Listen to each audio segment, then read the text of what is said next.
Hi, welcome back to my channel. My name is Raven, and today we're going to go through a bunch of books that I recently bought when at the bookstore in Baltimore. But if I haven't said it, happy holidays and happy new year to everyone. Okay, let's dive into it. So the first book on the list we have is Red Rising by Pierce Brown, which is a fantasy slash, I think, sci-fi, but it's a dystopian trilogy. The Red Rising trilogy that I heard is wonderful. This is book one. It says his wife is taken, his people enslaved, driven by a longing for justice and the memory of lost love. Daryl will stop at nothing to bring down his enemies, even if he must become one of them to do so. For the first time, Red will rise. So I've heard wonderful things about this. The trilogy has Golden Sun, and then Morning Star, which is next. And I hear that this trilogy is incredibly heartbreaking, heart-wrenching, gut-wrenching, spine-wrenching, all the wrenchings. So I can't wait to get wrenched. Next we have, oh my God, one of my favorite authors, one of my auto-buy authors, K.M. Moranova, and her latest duology, or her latest series, I guess, which is Your Knife, My Heart. And it is a dark military romance, and I am so excited to dive into this one. Look at this cover. It is stunning. Oh, wow. Hold on. So he has like little designs on his neck. Those are trees, but they're like scars, and oh my God, it looks really good. And then there's like, they're flawed, and oh my God. All right. So this says dark, deadly, irresistible.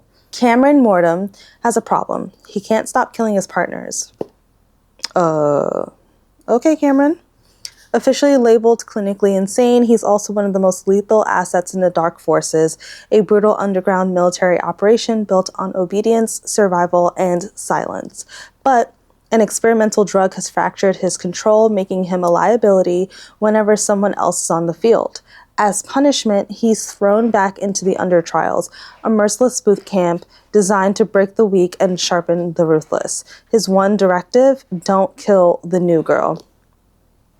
All right, I mean, we'll see how that goes. Emery Maves narrowly escapes a death sentence after her own brutal crimes, only to find herself forced into the same violent world. Assigned to Cameron, she's expected to survive the trials and her partner's unstable nature. But Emery quickly realizes there's more to Cameron than bloodlust and body counts. Ooh, what kind of body counts? I'm being crazy. Shit, where was I? Oh. Beneath the madness lies a terrifying allure and a strange, dangerous tenderness. As the trials push them to their limits, Emery must navigate the brutal demands of the Dark Forces while resisting the pull of a man who could just as easily kill her as protect her. And Cameron must fight the one urge he's never been able to overcome. Their bond is intoxicating, chaotic, and born of violence. And it doesn't destroy them both. And if it doesn't destroy them both, it must just save them. Wow, I can't read. It might just save them. Okay. All right. Quick little bev break.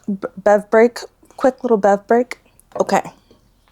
Next on the list, we have Good Spirits by B.K. Borison. I've been seeing B.K. Borison circulate a lot recently. And B.K. Borison has this book and then another book that I've seen just everywhere. And so I want something a little lighter. I want something that's more of a palate cleanser. And so I want to get into this one. I heard it's a bit of a supernatural type of romance. It's not dark, but I mean, as you can tell by the cover, it's very light. It's very beautiful. It's very enjoyable. It's a palate cleanser, you know? So this one says, he's the ghost of Christmas past. She's not exactly Scrooge. Ghost of Christmas past Nolan Callahan intends to spend this holiday haunting like every other. Get in, get out, return to his otherwise aimless existence as a ghost, awaiting the afterlife. But when he's faced with Harriet York, the sweetest assignment he's ever had, he suddenly finds himself wishing for a future. Harriet York has no idea she's being haunted, or why she's being haunted. She's a good person, or at least she tries to be. A people pleaser to her core, she always does what's expected of her, but as she and Nolan begins to examine her past, they discover there are threads that bind them together and realize there might be more to moving on than expected. With the deadline of Christmas Eve fast approaching, will they find the key to their futures in each other's pasts, or will they stay firmly in the present, indulging in their unexpected, spirited connection? Tessa Bailey described this as, reading B.K. Borison's books is like snuggling with a golden simmering sunset. I love that. Next, we have, this is the first of this kind that I've ever bought of this author who I genuinely really enjoy reading. We have Beautiful Venom by Rena Kent. So this book is the first book in, I don't know what series this is, but this is the first book, as we see here. The second book, I think, is Kiss the Venom or Kiss the Villain, or I don't know, something like that. But this one, I've heard really great things about this. I've heard that many people don't think it's her best, but I mean, everything is subjective, and I can't wait to dive in and see if this is actually a very enjoyable book. I love Rena Kent. I want to purchase the Legacy of God series because I genuinely enjoyed that one when I first read it last year, when I was diving into dark romance, but this seems really good. It goes, in a den of vipers, revenge is the deadliest venom. They shattered my world. Now I'll bring theirs down. The problem? I have virtually no way to trace the puppet master. My only lead, the Vipers, an elite college hockey team that rules the ice and the shadows beyond it. To infiltrate their secret society, I set my sights on their weakest link, Kane Davenport, the charismatic captain and the lone green flag in a nest of serpents. But too late, I realize I've intensed the most venomous snake. Kane's friendly facade hides a predator more dangerous than I imagined. He quickly unveils the monster lurking beneath the surface. A monster who lured me in, only to trap me in a lethal game with no escape. This looks so good. I can't wait. Oh my God, this looks so good. Okay, so yeah, so far these are 4 books that we have. Now to get a little, I guess, literary fiction-y or whatever, we have My Friends by Fredrik Backman. So I've never read a Fredrik Backman book. I know that he has My Friends and also, oh God, do you hear that sound? No one's opened this one before. But he has A Man Called Ove, Anxious People, Us Against You, Beartown, and those are like some of the most popular books that Fredrik Backman's written that circulates all over, not just the internet, but just like in the bookstores. Like his books do very well. And I think that his writing is very hit or miss for a lot of people. And at my office, we are reading this as our Q4 book club pick. So it seems very interesting. The more that I read the synopsis, the more interested I become, because it's a very interesting premise. Wow, how many times am I going to say interesting? It is a really intriguing premise. So this one says, most people don't even notice them. 3 tiny figures sitting at the end of a long pier in the corner of one of the most famous paintings in the world. Most people think it's just a depiction of a wide expanse of sea. But Louisa, soon to be 18 years old, an aspiring artist herself, knows otherwise. She's determined to find out the story behind these 3 enigmatic figures. More than 2 decades before, in a distant seaside town, a group of teenagers find refuge from their bruising home lives by spending long summer days on an abandoned pier, telling silly jokes, sharing secrets, and committing small acts of rebellion. These lost souls find in each other a reason to get up every morning, a reason to dream, a reason to love. Out of that summer emerges a transcendent work of art, a painting that, after a chance encounter in an alleyway, will unexpectedly be placed into Louisa's care. She embarks on a surprise-filled cross-country journey to discover how the painting came to be and decide what to do with it. The closer she gets to the painting's birthplace, the more anxious she becomes about what she'll find. Louisa's complicated life is proof that happy endings are sometimes possible, but they don't always take the form we expect them to. Fredrik Backman's signature charm, humor, and attention to the poignant details of everyday life are on full display in this funny, moving novel. his most heartfelt and personal tale yet, My Friends is a stunning testament to the transformative, timeless power of art and friendship. I love it. I also got this little bookmark that says, it's been 4 chapters since I checked my phone.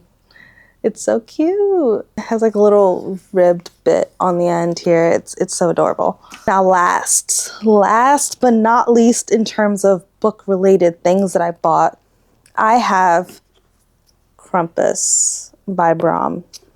I'm currently reading this. And so when I saw it, I saw a Slewfoot there and I was like, I need to get Krampus by Bram because I'm reading it, obviously, and I'm enjoying it so far. I'm only 20% of the way through. And not 20%, I'm so sorry. I'm only 27 pages in and I'm enjoying it so far. I genuinely enjoy the writing. I was like, I need this. And my sister got for me for my Christmas Evil in Me by Bram. Then I also have Slewfoot, so I'm so excited. I can't wait to dive into this. This looks so good. Like, look at the artwork. This is phenomenal, fantastic. And look at that. My God, it looks so good.